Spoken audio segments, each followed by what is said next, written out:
আপনার জীবন নিয়ে একটি সিনেমা বানানো হয় তাহলে সেই সিনেমার নাম কি রাখবেন? Life of pain. কবে বিয়ে হয়েছিল? বিয়ে কি গোপন ছিল নাকি ছিল, কেন হ্যাঁ। গোপন ছিল? আসলে বিয়ে তো এখন করতাম না, মানে যখনই করেছি তখন করার ভাইয়া প্ল্যান কি ছিল না। ফাঁসিয়ে করে ফেলছে? পটাইছে তো, দ্যাটস ট্রু। হ্যাঁ, এবং আমাদের শাকিব খানকে নিয়েই প্ল্যান আছে। ও, তার মানে কি পরবর্তী মুভিতে আপনাকে শাকিব খানের সাথে দেখা যাবে? তানহা আপু সেটে আসা মানে সেদিন ঈদ। ময়না পাখির সংসার প্রোডিউসারের সাথে আমার খুব ঝামেলা। সেটা লাস্টে প্রোডিউসারটা নিজে সুইসাইড করছে, জানো? লাউড অ্যান্ড ক্লিয়ার শোনা যায় আমার কথা। দর্শক, আজ আমরা চলে এসেছি লাউড অ্যান্ড ক্লিয়ারের সেটে অন্য একজন আর্টিস্টকে নিয়ে, যাকে আমার খুব ভাল লাগে কারণ ব্যক্তিগত জীবনে তার সাথে আমার খুবই সুসম্পর্ক। তিনি একজন অভিনেত্রী এবং তার অনেকগুলো গুণ আছে, যেগুলো অনেক গুণ আমি বলতে চাচ্ছি না এই মুহূর্তে, বললে আপু আবার পিটিয়েও দিতে পারে। তিনি হচ্ছেন আমার খুব ফেভারিট, আপনাদের পরিচিত তানহা তাসনিয়া। স্বাগত জানাচ্ছি আপু, কেমন আছেন? থ্যাংক ইউ, অনেক ভালো আছি। তুমি কেমন আছো? খুব ভালো আছে। আমার সবসময় বলতে ইচ্ছে করে উপস্থাপিকা, কিন্তু আমি জানি আমি এটা বললে আপনি পিটি দিবেন, এই জন্য বলিনি। হ্যাঁ, ইটস ওকে, ফাইন। তোকে তো আমি পরে পরে বলবো, সমস্যা নাই। আচ্ছা, আমরা এই আয়োজনটা একটু ভিন্নভাবে অনেকগুলো সেগমেন্টে সাজিয়েছি। প্রথম সেগমেন্টে চলে যায়। দর্শক, চলে যাচ্ছি আমাদের প্রথম সেগমেন্ট দ্য রিয়েল ইউতে। খুব সহজে একটা প্রশ্ন জিজ্ঞেস করতে চাই, যদি আপনার জীবন নিয়ে একটি সিনেমা বানানো হয় তাহলে সেই সিনেমার নাম কি রাখবেন? Life of pain. পেইন? এত পেইন জীবনে? পেইন, অনেক রকমের পেইন থাকে না মানুষের লাইফে, তো আমি পেইন গুলোকে নিয়ে একটা মুভি বানাতে চাই। আচ্ছা, আপনি তো সিনেমার মানুষ, প্রথম দৃশ্যটা আসলে কি হবে এই সিনেমার? আমার লাইফে শুরু হয়েছে ছোটবেলা থেকে পড়াশোনার স্ট্রাগল। পড়াশোনা করতে তো কখনোই ভালো লাগতো না আসলে। এই যে ছোটবেলা থেকে শুরু হয় একটা পড়াশোনা, এইটা শেষ হলো, এইটা পর্যন্ত একটা স্ট্রাগল। এরপরে মানুষের লাইফে আবার একটা যৌবন বা তারুণ্যের একটা স্ট্রাগল, তারপরে বিয়ে শাদীর একটা স্ট্রাগল, কাজের স্ট্রাগল, মানে এই স্ট্রাগল নিয়ে আমি একটা মুভি বানাবো। তার মানে স্টার্টিংটা এরকম হবে, একটা বাচ্চা জান্নাত ধারে পড়াশোনা করছে, করতে করতে করতে করতে সিনেমার নায়িকা হয়ে গেছে। এটাই হবে সিনেমার কনসেপ্ট। এরকম। বিয়ের কথা হচ্ছিল, অনেকে জানতে চায়, আমি জানতে চাই না, বাট অনেকে জানতে চায় তানহা তাসনিয়া কি আসলে বিবাহিত না অবিবাহিত? না, আপাতত বিবাহিত। না না, আমি বিবাহিত। ক্যারিয়ারের দীর্ঘ সময় বিবাহ মানে বিবাহিত কি বিবাহিত না পাইছিস একটা টপিকস, মানে বিয়েটা বলে দিছি, এখন এইদিকে যাবি তুই। না, মানে অল্প একটু যাবো আর কি। দীর্ঘ সময় এটা নিয়ে একটা ডিলেশন ছিল, মানে কেউ জানতো তানহা তাসনিয়া বিবাহিত, কেউ জানতো বিবাহিত না। আসলে কবে বিয়ে হয়েছিল? বিয়ে কি গোপন ছিল নাকি ছিল, কেন হ্যাঁ। গোপন ছিল? আসলে বিয়ে তো এখন করতাম না, মানে যখনই করেছি তখন করার ভাইয়া প্ল্যান কি ছিল না। ফাঁসিয়ে করে ফেলছে? পটাইছে তো, দ্যাটস ট্রু। Okay. বাট তখন করার একদমই প্ল্যান ছিল না ক্যারিয়ারের এই সময় এসে। বাট তারপরে এই যে পটাইছে যে কাউকে জানাবো না, কেউ জানবে না, যেটা যেভাবে চলছে সেটা সেরকম ভাবে চলবে। তারপর আমি যখন বলছি যে না, এখন না কিছুদিন পরে করি, তখন সেই ইমোশনাল ব্ল্যাকমেল শুরু হয়েছে। ও, তার মানে তোমার অন্য কোনো চিন্তা ভাবনা আছে, তার মানে তুমি পোল্ট্রি মারবা পরে, এরকম কথাবার্তা, ইমোশনাল ব্ল্যাকমেল। আচ্ছা না, পোল্ট্রি মারার তো কোনো প্ল্যান নাই, বাট আমি একটু টাইম চাই। তো তখন বলতেছে না, আমি বুঝছি, এই সেই। আচ্ছা ঠিক আছে, করি, বাট কাউকে জানাবো না। এই ছিল।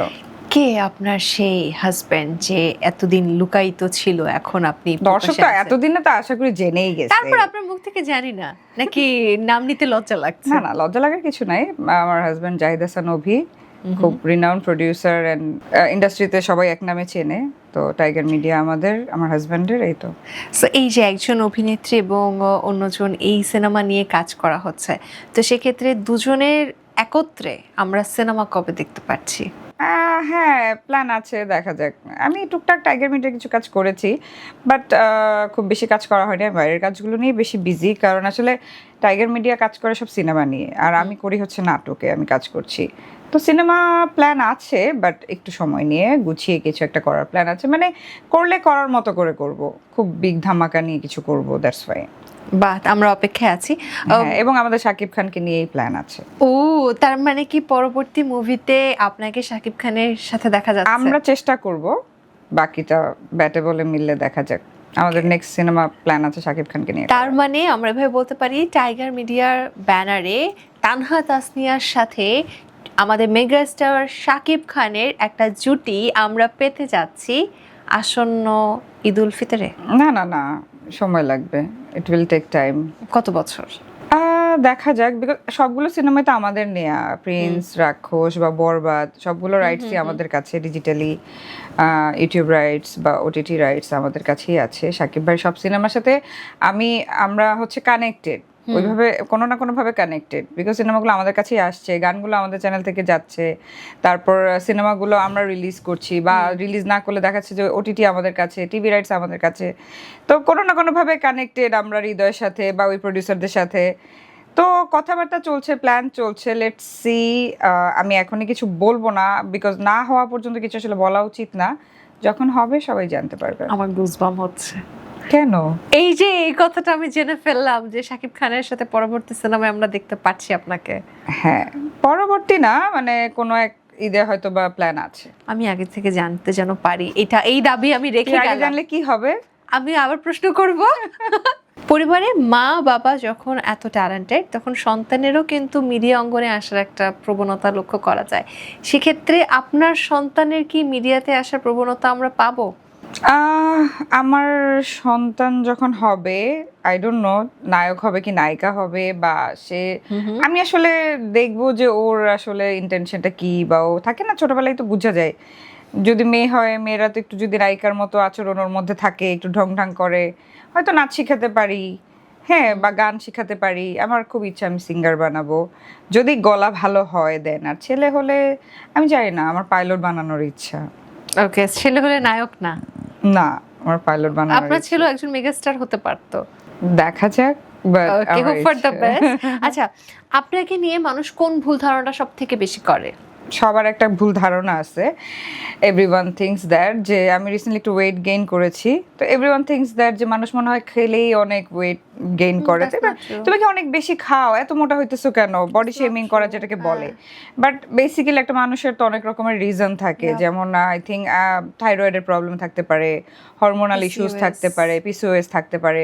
তো বাংলাদেশের মানুষের খুব বাজে একটা ধারণা, ধর ছবি টবি একটা দিলেই, আমি এখন এই অবস্থায় তো ছবি দিব, আমি এখন যেরকম আছি, নাকি আমি হচ্ছে এডিট করে শুকনা এক্স্যাক্টলি, তো আমি শুকনা ছবি তো বানাই দিব না, আমি যা আমি তাই দিব। ওই যে মানুষজন এসে কমেন্ট করে মোটা মোটা লাগতেছে, মোটকি, এইসব কথাবার্তা কমেন্ট করে। তো আমি বলতে চাই যে আপনাদের বউ, আপনাদের মা বোন, তারাও তো নিশ্চয়ই মোটা, সবাই তো আর স্লিম না। তাদেরকে কি যে আপনারা এরকম বাজে কমেন্ট করেন? মানুষ না, আমার কাছে কথা হচ্ছে এক্স্যাক্টলি, দেখুন, সৃষ্টিকর্তা আমাকে মোটা বানাচ্ছে, আমাকে চিকন বানাচ্ছে, হেলথ ইস্যুস থাকে অনেক মানুষের। এটা কিন্তু সৃষ্টিকর্তার মানে এই রেসিজমটা তো থাকা উচিত না, এটা তো আমার হাতে নেই। আমার সৃষ্টিকর্তা আমাকে এভাবে তৈরি করছে। বাংলাদেশের মানুষের একটা বাজে ধারণা হচ্ছে, একটা মানুষ মোটা হচ্ছে, ওয়েট বাড়ছে, তার মানে সে অনেক খায়। আর খেলে বা কি সমস্যা, তো ওটা খাচ্ছি। না না না, বিষয়টা সেটা না।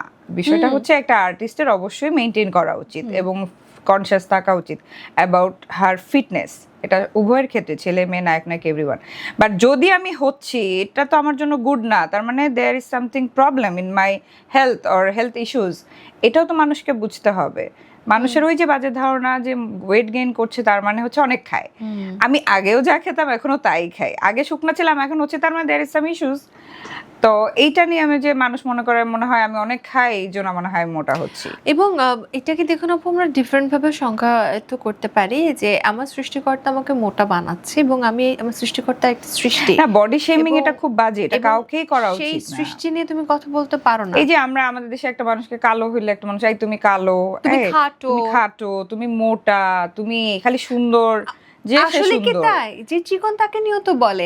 যেমন আমি যদি আপু আসলে অন্য একজনের নাম নিয়ে আসলে উদাহরণটা দেই, আমাদের সোশ্যাল মিডিয়াতে আমরা তো অনেক মানুষকে চিনি, অনেকে সোশ্যাল মিডিয়া ভিত্তিক কাজ করে। আমাদের বাংলাদেশে খুবই ট্যালেন্টেড একজন ব্র্যান্ড প্রমোটার বারিশ আপু যখন মোটা ছিলেন, সবাই কিন্তু কমেন্ট বক্সে বলতো তুমি মোটা মোটা মোটা। উনি যখন ড্রামাটিক্যালি চিকন হলো, এখন বলে তুমি বেশি শুকনা, ভাল লাগছে না, কেমন লাগছে। মানে we have to live for them, বিষয়টা এরকম হয়ে গেছে, মানে ওদের নিজেদের কোনো লাইফ নাই, কিছু করে লাভ নেই। এক্স্যাক্টলি। ইভেন আপনি যদি কোনো ফেসে সার্জারি না করেন, দেখতে কেমন লাগে, একটু সার্জারি, এত টাকা পয়সা কামাই, একটু সার্জারি করলে মুখটা ঠিক করলে কি হয়? আমি বলতে চাই যে কমেন্ট অপশনটাই বন্ধ করে দেওয়া উচিত। না, আমি একটা প্রশ্ন আপনাকে ছুড়ে দিতে চাই এবং তারপরে সেই প্রশ্নটা অডিয়েন্সদেরও করতে চাই। ফেসবুক যদি সাবস্ক্রিপশন বেসড হয়ে যায়, ধরুন একটু প্রিমিয়াম সাবস্ক্রিপশন, শুধুমাত্র যাদের হাতে টাকা আছে তারা ফেসবুক চালাতে পারবে, আপনি কি এটার পক্ষে না বিপক্ষে? না, আমি এটার পক্ষে না। কারণ কেন না? তখন এমন অনেক ভালো মানুষ আছে যারা গরিব কিন্তু তারা ভালো, এটা সত্য। তারা ভালো, তারা কোনো উল্টাপাল্টা কিছু করছে না। স্টুডেন্টরা কিভাবে করবে? স্টুডেন্টরাও ঠিক। তো ভালো। তাহলে আমরা এক কাজ করি, ফেসবুকে ব্যান কমেন্ট করে করতে দেওয়া হলে যায় না যে যারা উল্টাপাল্টা কমেন্ট করে তারা ব্যান হয়ে যাবে, এরকম কিছু করা উচিত। এটা তো ছিল আসলে। আমার কথা কি যে নেগেটিভিটি কেন স্প্রেড করব? আমার হ্যাঁ। কথা হচ্ছে যে তোমার একটা মানুষকে ভালো নাই লাগতে পারে, তুমি অ্যাভয়েড করে যাও, তোমার তাকে Recently আনফলো করে দাও। আমি একটা নাটক দেখেছি কমেন্ট সেন্স, এবং এই প্রসঙ্গগুলো হ্যাঁ, নিয়ে হয়েছিল। হ্যাঁ। সো ব্যাপারটা এরকম যে মানুষ এত টক্সিক, এত নেগেটিভ, সবাই খালি অন্যের Exactly. পেছনে বাংলাদেশের পড়ে মানুষ থাকে। কেন যেন অনেক টক্সিক, অনেক নেগেটিভ হয়ে যাচ্ছে। পজিটিভিটি তাদের মধ্যে নাই, মানে চিন্তা করাটা, আমি বলবো না সবার ক্ষেত্রে, বাট একটা শ্রেণীর মানুষ আছে যারা ফেসবুকে কমেন্ট করে উল্টাপাল্টা কমেন্টই করে। তো আমার কথা হলো ভাই, কমেন্ট করার দরকার তো নাই তোদের। আমরা ওয়েট নিয়েছিলাম, একটা মজার প্রশ্ন করতে চাই। আমার দুলাভাই, মানে আমাদের দুলাভাই, আপনার হাজবেন্ডেরও ওয়েট নিয়েও কিন্তু মানুষ অনেক সময় অনেক ধরনের কথা বলে।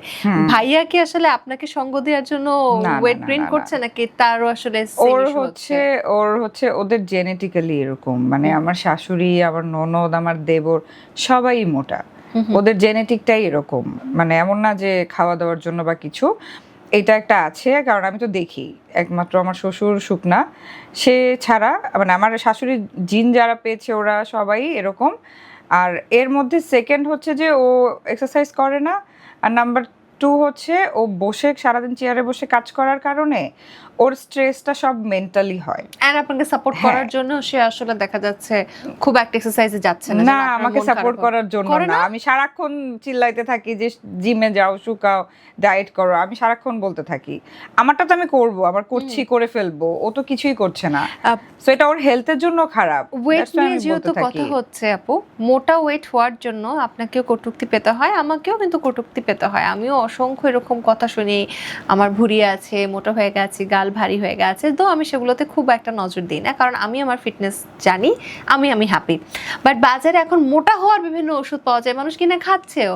তাহলে আসলে কি আমরা মোটা হয়েছি দেখে এটা ফ্যাশন হয়েছে? মাঝে মধ্যে আমার তা মনে হয় কিন্তু। না, ওই যে আমরা যেমন মোটা শুনি, আবার যারা শুকনা তারা হয়তো বা শুকনা শুনতে শুনতে তারা ফেড আপ, এখন তারা ওয়েট বাড়াতে চায়। যেমন আমার বাসাই তো, আমি মোটা, মানে আমি শুকানোর জন্য অনেক কিছু করছি। আমার বোন মোটা হওয়ার জন্য যা জীবন দিয়ে দিতেছিল। আমার বোনের ড্রিম ও মোটা হবে। ওয়াও। হ্যাঁ, ও অনেক শুকনা ছিল, মানে শি ওয়াজ 43। ওকে। ও একদম স্কিনি ছিল। তো ও এমন স্কিনি ছিল যে ও নিজেও আগের ছবি এখন দেখতেও চায় না, এরকম অবস্থা। ওর ড্রিম ছিল ওর সামনে বিয়ে, ও মোটা হবে। তারপরে বিয়ে হয়েছে, ওর 1 বছরের মতো হয়েছে, 1 বছরে ও ভালোই মোটা হয়েছে।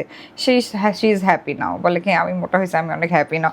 আব্বু ওকে বলতেছে যে তুই জিম করিস না কেন? বলে কি আমি এত কষ্ট করে মোটা হয়েছি, আমি জিমে যাবো কেন? মজার বিষয়, যার যেটা নেই সে সেটার পেছনে ছুটে যায়, Exactly. এটাই পৃথিবীর নিয়ম, জীবনের নিয়ম। হ্যাঁ। আচ্ছা, আপনার সবচেয়ে বড় শক্তি কি, যেটা কেউ দেখে না? আমি অনেক পজিটিভ, যে কোনো কিছুতে আমি পজিটিভলি দেখি, নেগেটিভলি দেখি না, মানে টক্সিক বিষয়টা আমার মধ্যে আনতে দেই না আমি। আপনি কি কখনো কাউকে প্রমাণ করার জন্য সফল হতে চেয়েছেন? না, প্রমাণ করার জন্য না, বাট একটা ইয়ে তো থাকেই, যেমন ইন্ডাস্ট্রিতে আমরা যখন নতুন আসি তখন নতুনদেরকে কিন্তু অনেক রকমের ডমিনেট করে, অনেক রকমের পলিটিক্সের শিকার হতে হয়। তখন যেটা আমার সাথেও হয়েছে, যদিও আমি লিড রোল দিয়ে ইন্ডাস্ট্রিতে এন্ট্রি করেছি, তারপরেও আমাকে অনেক কিছু ফেস করতে হয়েছে। তো তখন আমার হ্যাঁ একটা জিত ভিতরে কাজ করে যে না, একদিন এমন কাজ করব যে এরা আমার পিছনে পিছনে ঘুরবে, বা এরা আপু আপু করবে। তারা এখনো কি পেছনে পেছনে ঘুরে? প্রচুর প্রচুর। আমাকে নিয়ে কাজ করার জন্য ঘুরে, আমার কোম্পানিতে কাজ করার জন্য ঘুরে, আমি যেন প্রডিউস করি সেই পিছনে পিছনে ঘুরে, আমার অফিসে আসার জন্য ঘুরে।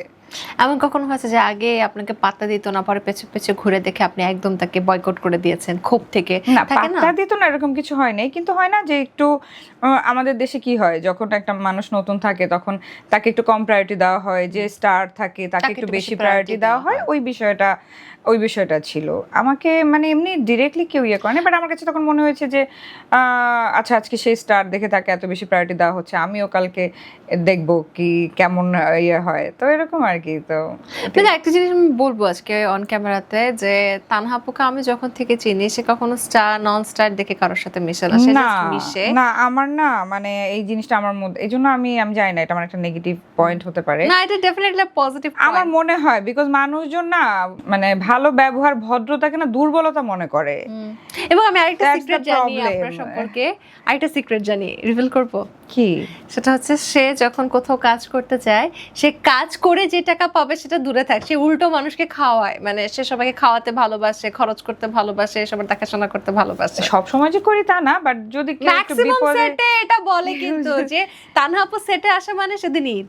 চেষ্টা করি, কেউ যদি একটু বিপদে পড়ে বা কারো একটু দেখা যাচ্ছে যে প্রবলেম, আমার কাছে না মনে হয় যে এই যে সেটটা একটা টিম, এটা একটা পরিবার। হ্যাঁ, অনেকে আমি দেখি যে প্রোডাকশন বয়দের সাথে খুব খারাপ ব্যবহার করে, আমার কাছে খুব খারাপ এই লাগে। যাও চা নিয়ে আসো, খুবই মানে চিনি দাও, একটু এরকম act করে না, দেখান এর না। থেকেও খুব বাজে। এত খারাপ? হ্যাঁ, আমি না খুব অবাক হই। কোনো গল্প কি শেয়ার করতে চান?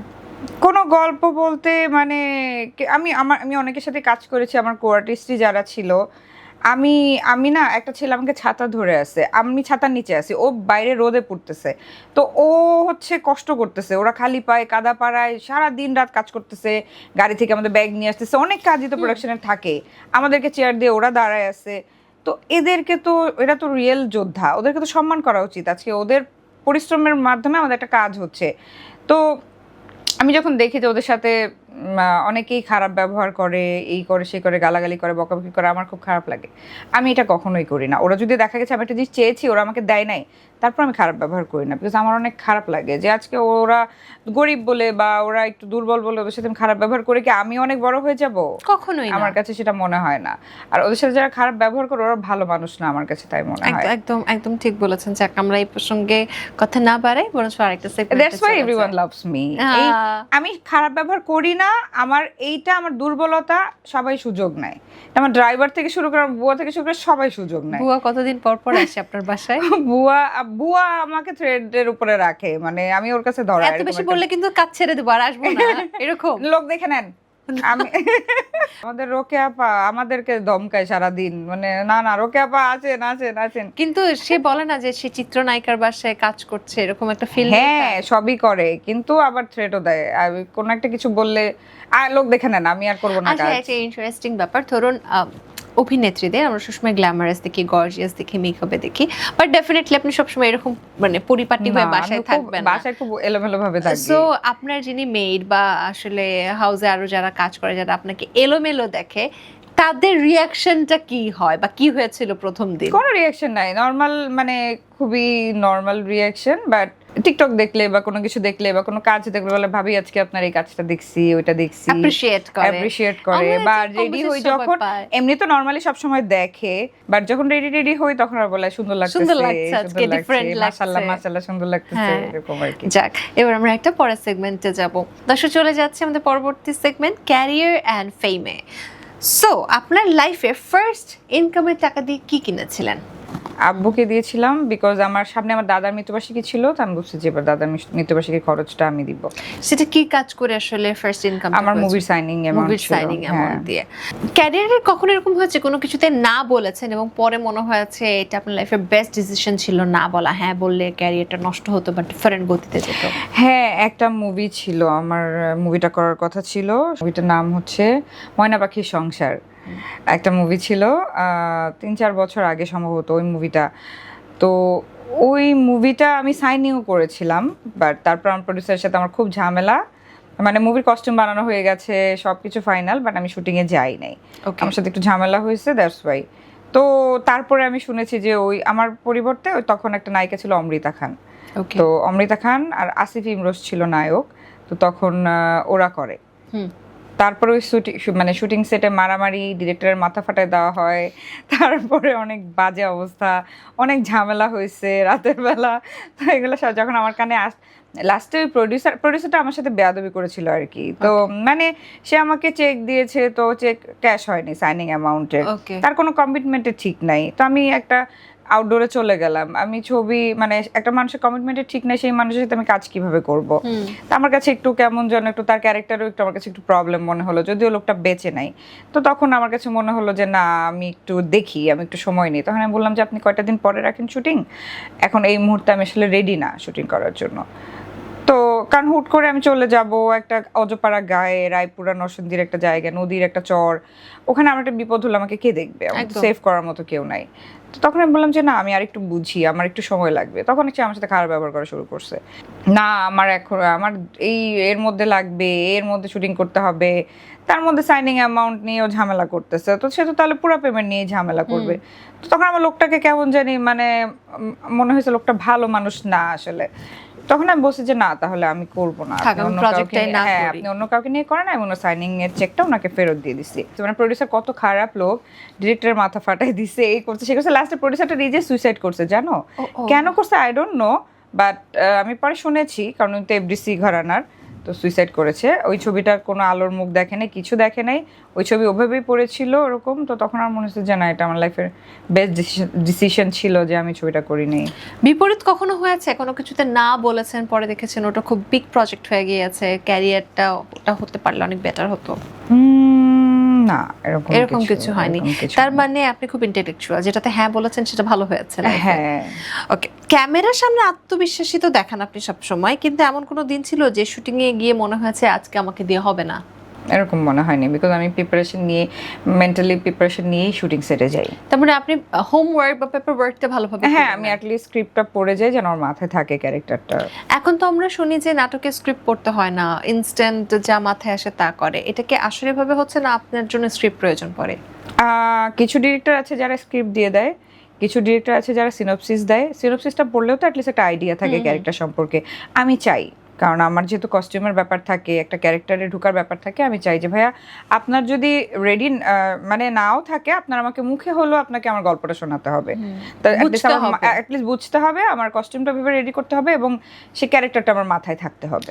এমন কোনো চরিত্র আছে যেটা আপনি কখনোই করতে চান না? সবাই প্রশ্ন করে কোনটা করতে চান, বাট কোনটা করতে চান না? আমি কোনো বোল্ড কোনো ক্যারেক্টার, কোনো আইটেম সং বা বোল্ড কোনো ক্যারেক্টার বা কোনো বোল্ড সিন, এসব ইন্টিমেট সিন, এসব আমি কখনো করতে চাই না। ওকে, এই যে বোল্ড সিন বা ইন্টিমেট সিন বা আইটেম সং, দেখা যাচ্ছে এখন এগুলো অন্যান্য দেশের কালচারের সাথে কানেক্টেড হয়ে আমাদের দেশে চলচ্চিত্রকে বা নাটককে আপগ্রেড করার জন্য করা হচ্ছে। এবং আমাদের পার্শ্ববর্তী দেশেও যেমন দেখা যাচ্ছে খুব ক্লোজ সিন পরিবারের সাথে দেখা যায় বা দেখে তারা, আমরা এখন পর্যন্ত সেই অ্যাডাপ্টেবিলিটি নিতে পারিনি। যদিও সিনেমা বা নাটকগুলোতে অনেক বেশি এই ব্যাপারগুলো পুশ করা হচ্ছে, বাট পারছি না আমরা। তাহলে সেক্ষেত্রে কি এটা আমাদের চেঞ্জ করা উচিত না? আমরা কি এই ধরনের সিনগুলো রেখেই দিচ্ছি, বারবার রেখেই দিচ্ছি? আপনি যেহেতু একজন সিনেমা ক্রিটিক এবং আপনার হাউস থেকে অসংখ্য সিনেমা ডিস্ট্রিবিউট হয়, তো এই জন্য আপনার কাছে এই স্পেসিফিক প্রশ্নটা করা। আমার কাছে মনে হয় যে একটা দেশে সব ধরনের সিনেমাই হওয়া উচিত। অ্যাডাল্ট সিনেমাও হওয়া উচিত, ফ্যামিলি নিয়ে দেখার মতো সিনেমাও হওয়া উচিত। ওই ধরনের সিনেমাগুলো আসলে সবার জন্য না, সেটা তো 18+ সার্টিফিকেট দিয়েই আসলে রিলিজ করা হওয়া উচিত।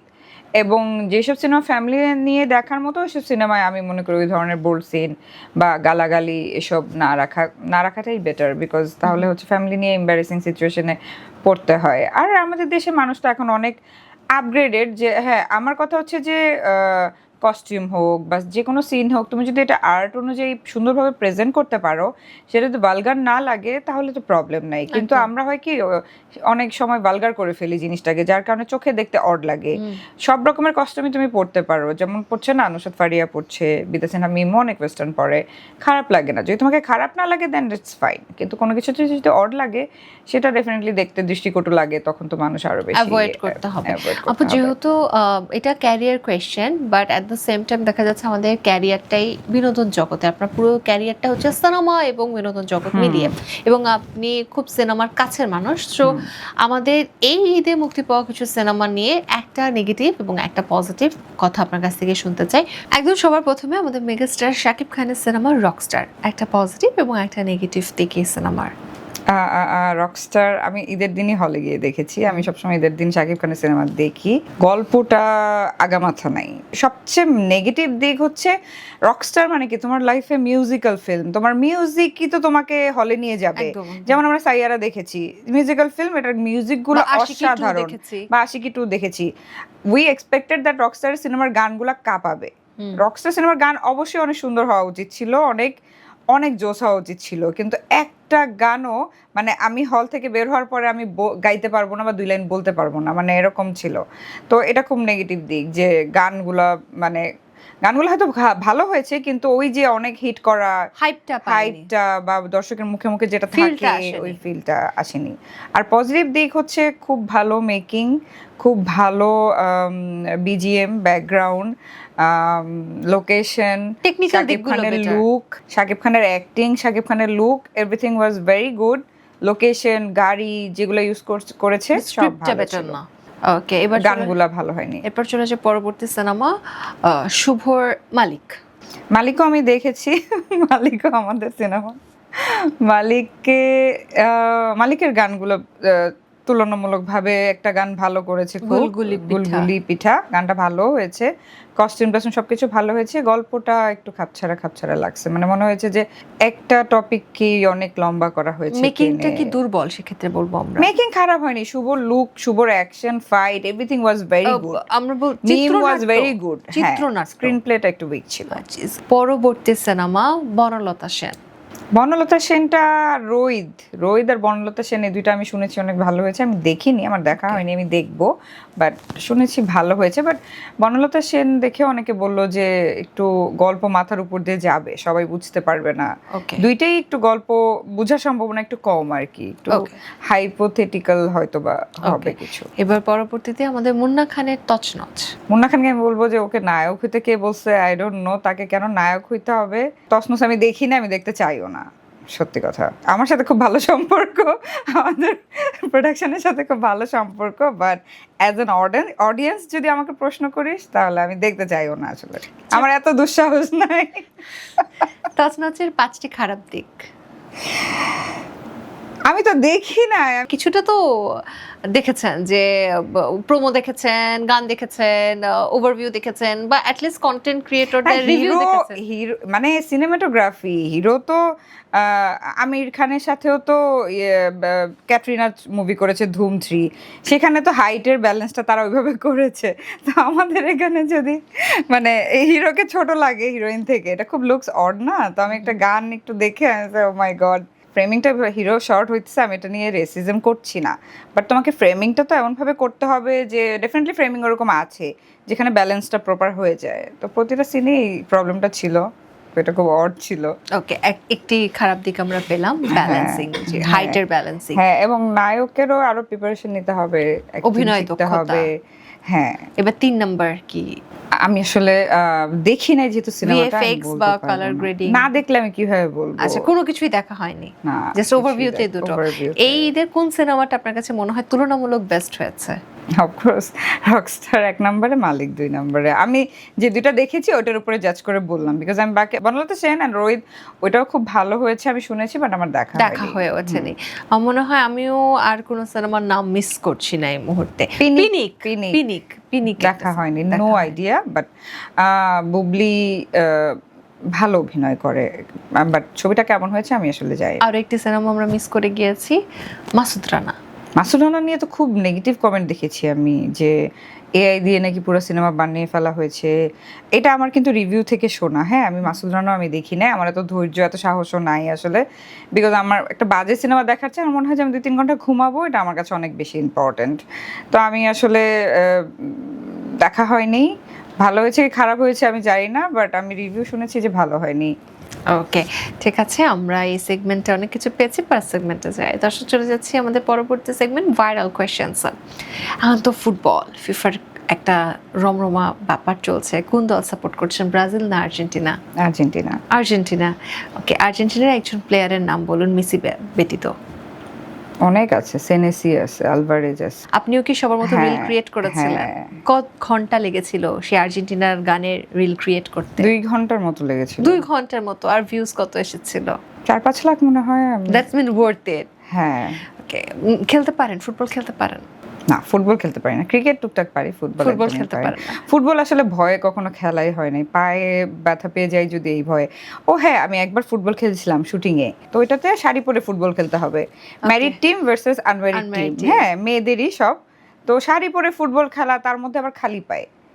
আমি প্রথমবারই আর বল নিয়ে আসছে আসল বল, লাথি মারছে আমার নখ উল্টাই গেছে। ফুটবল নিয়ে অনেক ধরনের উন্মাদনা চলছে, আপনার প্রেডিকশন কি বলে, কে এবার কাপ পাবে?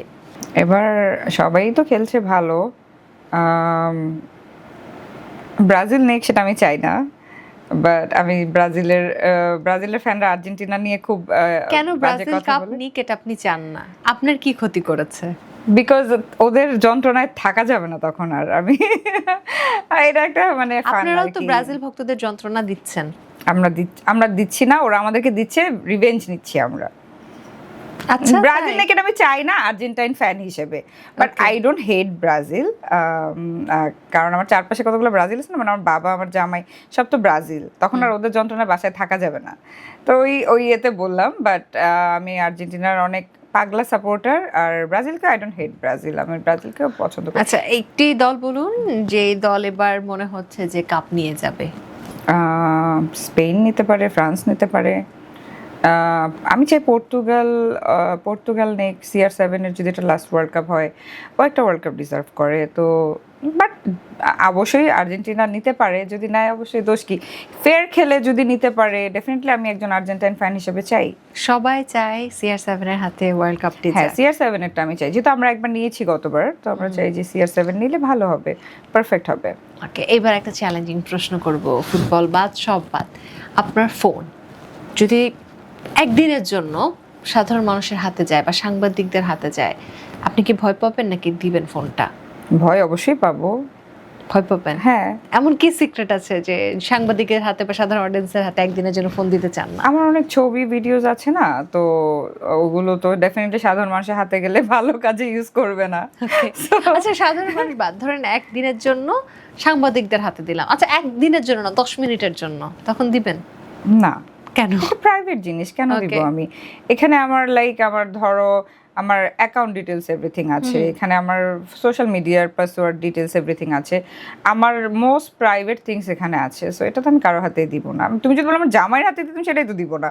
সাংবাদিক তো অনেক দূরে আপনার থাকো। জামাই আপনার ফোনের পাসওয়ার্ড জানে না? আমার জামাই আমাদের মধ্যে ওই সম্পর্কটা নেই যে আমি যে ওর ফোন চেক করব, ও Okay. এসে আমার ফোন চেক করবে। Trust is everything. Phone check করে আসলে কেউ কাউকে ভালোবাসতে পারে না। সো আমাদের মধ্যে ওই বিশ্বাসটা আছে যে। আপনি কি কখনো নিজের সম্পর্কে কোনো ভুল খবর পড়েছিলেন? থাকে না যেটাকে আমরা বলছি গুজব, নিজের কখনো কোনো গুজব শোনা? হ্যাঁ। একটা ইন্টারেস্টিং গুজব বলুন আপনার। সবচেয়ে বড় গুজব ছিল ওই যে বিয়ে নিয়ে একটা গুজব ছিল, যে বাট সাংবাদিকরা আসলে সবাই জানতো, কিন্তু তারা আমাদের অনেক ক্লোজ দেখে তারা নিউজ করে নাই। আরেকটা গুজব হচ্ছে আমি জয় ভাইয়ের একটা প্রোগ্রামে গিয়েছিলাম, শাহরিয়ার নাজিম জয়ের, যেটা আমার জীবনে সবচেয়ে বড় ভুল ছিল। মানে ওই 30 সেকেন্ডস নাকি একটা ইয়ে ছিল, 300 ওইটাতে সেকেন্ড। তো উল্টাপাল্টা প্রশ্ন জয় ভাই করেই, তো এরকম উল্টাপাল্টা প্রশ্নতে সে আমাকে একদিন ফান করে বলল কি, তখন বুবলির হয়তো বা বাচ্চা হয়েছে বা অপুর কি একটা ক্লাস চলছে, বলে কি অপু বিশ্বাস আর বুবলির তো বাচ্চা হয়েছে লুকায় রাখছে, তো তোমার বাচ্চা কোথায়, এরকম একটা প্রশ্ন সে আমাকে করছে। তো আমিও তাকে মজা করে উত্তর দিছি, হ্যাঁ আছে বাসায় লুকায় রাখছি। হ্যাঁ, তখন সে বলতেছে ও তাইলে নায়িকারা তো এটা ট্রেন্ড হয়ে গেছে বাচ্চা লুকায় রাখা। তো এটা আমি তাকে মজা করে আমি উত্তর দিছি, কিন্তু তারপর যখন এটা অনিয়ার হয়েছে পাবলিক আর বিশ্বাসই করে না যে এটা মজা ছিল। দেওয়ার থিঙ্কিং আসলে আমি বাচ্চা লুকায় রাখছি। তো এভরিওয়ান আমাকে দেখা হইলে এই বাচ্চা কেমন আছে কোত্থেকে আসলো। জয় ভাইয়ের শোটা এত মানুষ দেখছে এবং সেটা দেখার পর লিটারালি আমার মানুষকে যে আমার বলতে হয়েছে যে ভাই এটা মিথ্যা কথা, ইটস নট ট্রু। আর বাচ্চা একটা ব্লেসিং। বুবলি বা শাকিব খানের বা বুবলি অপু বিশ্বাসের ইস্যু কি ছিল আই ডোন্ট নো দ্যাট, তাদের মধ্যে দুইজনের নিয়ে একটা কি প্রবলেম ছিল। আমি তো ডেফিনেটলি লুকায় রাখবো না, এটা একটা ব্লেসিং, আমি লুকায় কেন রাখবো? আর বাচ্চাকে লুকায় রাখা সম্ভব? আমি লিটারালি এভরিডে কাজ করতেছি, বেরোচ্ছি, আর সবার সাথে আমার দেখা হচ্ছে, তার একটা এডুকেশন হবে না, তার একটা future হচ্ছে এক্স্যাক্টলি। না। তো আমি পরে বললাম যে এটা তো লুকায় রাখার কিছু না, এটা আমার নামে একটা গুজব ছিল, এই আর কি।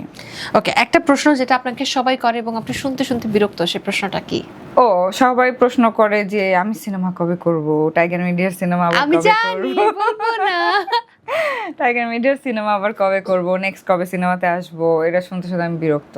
আচ্ছা, যদি একদিনের জন্য আপনি ছেলে হয়ে যান, প্রথম কোন কাজটা করবেন?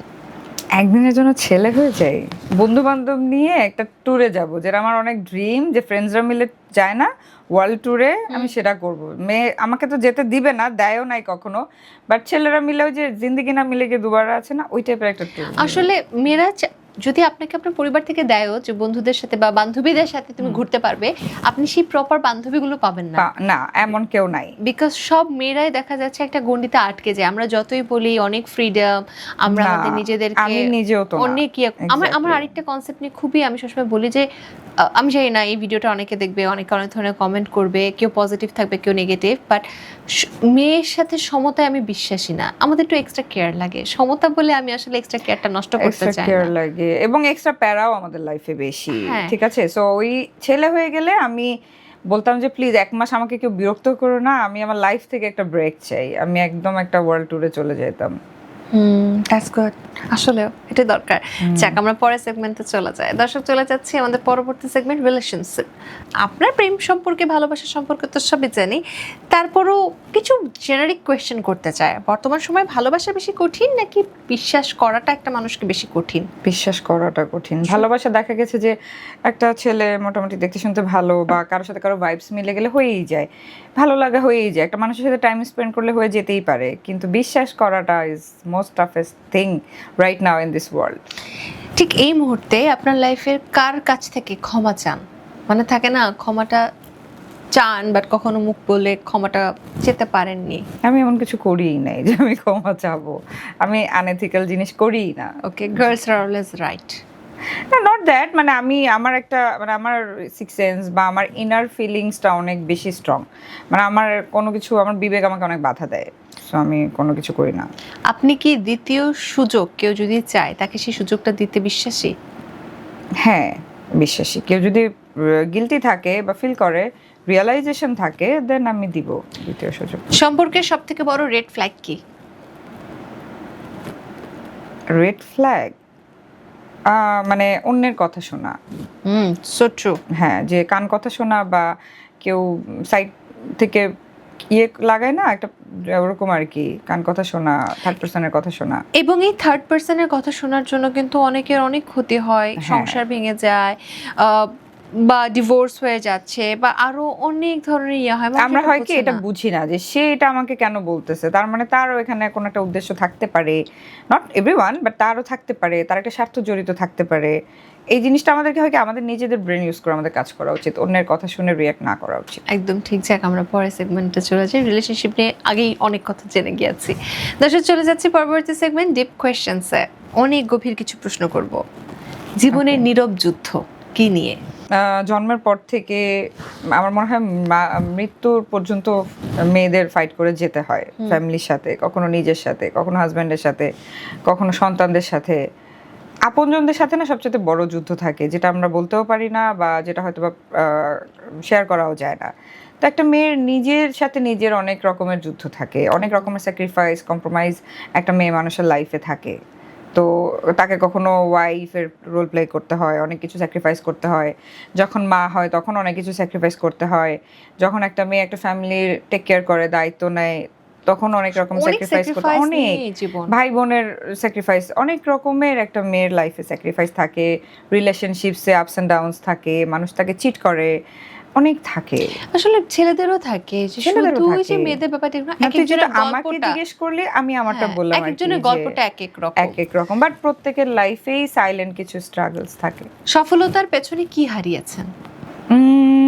লাইফের গোল্ডেন টাইম, একদম গোল্ডেন টাইমটা, but I am not regretting it, I am happy.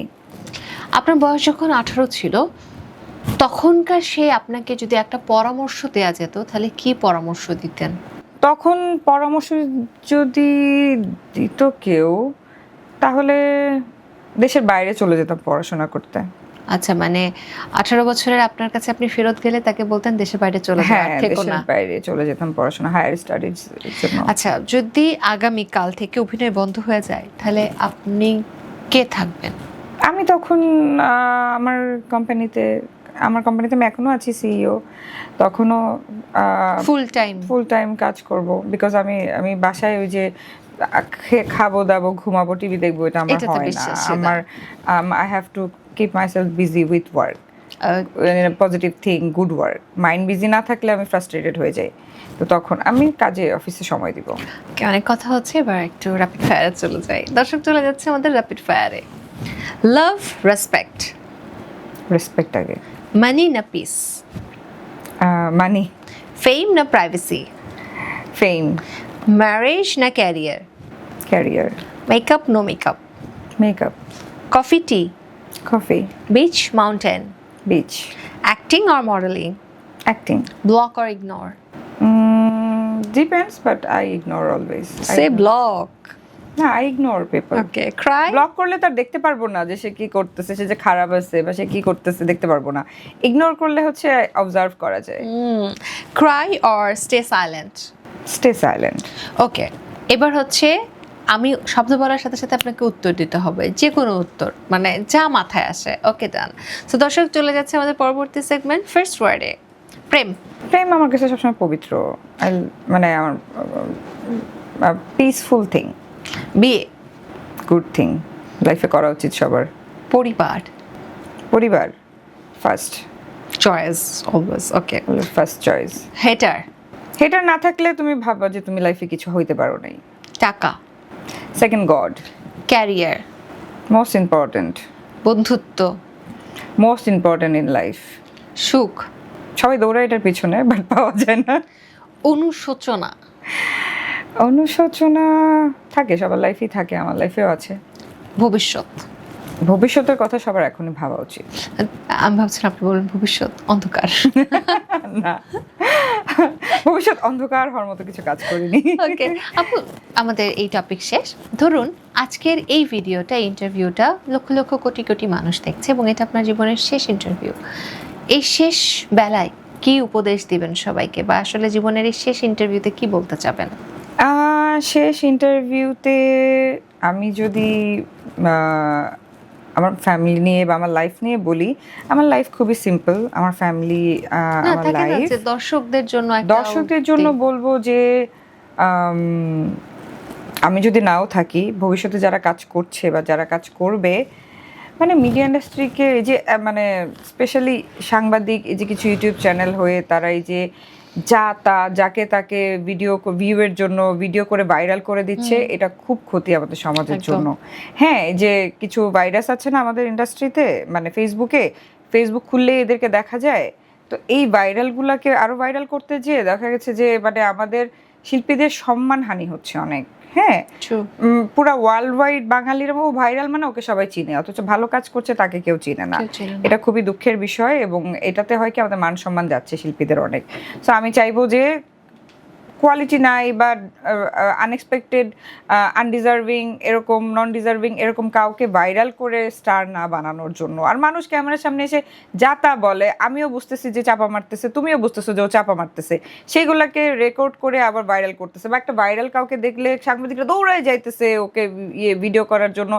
খুবই ছ্যাঁচড়ামি এটা, যে তোমরা যে এটা কয়টা টাকা পাচ্ছ তোমরা, কিন্তু এইটা দেশের একটা মানহানি হচ্ছে। হ্যাঁ, একটা মেয়ে যাতা বলতেছে এসে, আমি নাম বলবো না, বাট স্টুপিডের মতো কথাবার্তা বলতেছে, এসে থাপড়াইতে ইচ্ছা করে যে আমার আসলে আমাদের সম্মান নষ্ট হচ্ছে। হ্যাঁ, বাট দিন শেষে পাবলিক দেখবো যে তাদেরকেই চিনে, আমাদেরকে চিনে না। হ্যাঁ, এরকম যারা ভালো কাজ করছে তারা চিনে না। আমি এটাই বলবো সব সাংবাদিকদের জন্য, বা ইউটিউব সাংবাদিক সবাইরা তো করে না, ইউটিউবারদের জন্য, যে এইসব ছ্যাঁচড়া মানুষজনকে স্টার বানানো, ভাইরাল বানানো আমাদের জন্যই ক্ষতি, আমাদের ইন্ডাস্ট্রির জন্য ক্ষতি। একদম ঠিক। যে এক কথা বলতে বলতে আয়োজনের শেষ প্রান্তে আজ এসেছেন, অনেক নতুন বিষয় নিয়ে আমরা কথা বলেছি, খুব ভালো লাগছে। অনেক অনেক ভালোবাসা এবং শুভকামনা আপনার পরবর্তী সময়ের জন্য, পরবর্তী জীবনের জন্য। Thank you. আমি এখানে আসছি, আমার খুব ভালো লাগছে এবং অনেক মনের কথা বললাম, অনেক নতুন নতুন বিষয়ে কথা বললাম, খুব ভালো লাগলো আড্ডা দিয়ে। আর শোয়ের নামটা খুব সুন্দর, loud and clear, and I always say I am loud and clear. তো খুব ভালো লাগলো, অনেক অনেক শুভকামনা। Thank you. অ্যান্ড দর্শক, এই ছিল আমাদের আজকে লাউড অ্যান্ড ক্লিয়ার। নেক্সট এপিসোডে আমরা চলে আসবো আরেকজন গেস্টকে সাথে নিয়ে। সে পর্যন্ত সবাই ভালো থাকুন, সুস্থ থাকুন, আর আমাদের সাথে থাকুন।